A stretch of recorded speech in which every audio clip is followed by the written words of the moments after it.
আসসালামু আলাইকুম বন্ধুরা, আজকে আমি রান্না করব কচুরলতি এবং চিংড়ি মাছ। তো যদিও আমি কচুরলতি সেভাবে পরিষ্কার করতে পারি না, তারপরও চেষ্টা করতেছি। তো আমি এখানে প্রথমে কচুরলতিগুলো সুন্দরভাবে পরিষ্কার করে নেব। আমি আগে থেকে চিংড়ি মাছগুলো ধুয়ে লবণ দিয়ে মাখিয়ে রেখেছি, জাস্ট ধুয়ে সেগুলো ভেজে নিতে হবে। তো দেখেন আমি কিভাবে কাটতেছি।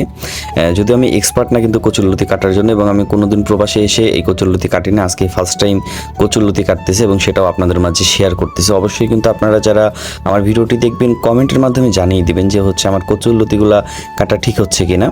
এইগুলো যদিও অনেক বড় বড় ছিল না, ছোট ছোট ছিল। তো আমি এখান থেকে যতটুকু নেওয়া যায় ততটুকুই শুধু কেটে কেটে নিচ্ছি।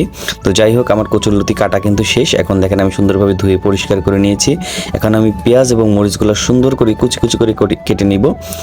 এগুলো রান্নার জন্য তো লাগবে অবশ্যই। পেঁয়াজ মরিচগুলো কাটা কেমন হচ্ছে কমেন্টের মাধ্যমে।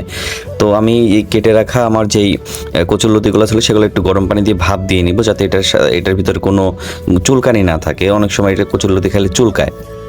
আমি চিংড়ি মাছগুলো সুন্দরভাবে ভেজে নিচ্ছি। দেখেন আমার চিংড়ি মাছগুলো কত সুন্দরভাবে ভাজা হয়ে গেছে। এরপরে আমি কড়াই পেঁয়াজ মরিচ সবগুলো ভেজে এটার সাথে আমার ভাপিয়ে রাখা যেই কচুরলতি সেগুলো দিয়ে দিব।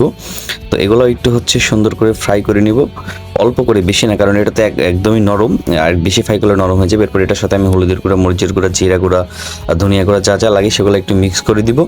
মিক্স করে এটা একটু মাখিয়ে তারপর এটাতে একটু ঝোল দিয়ে আমি এটা কিছু সময়ের জন্য ঢেকে দিব, যাতে এটার সাথে সব মশলা মিক্স হয়ে যায়।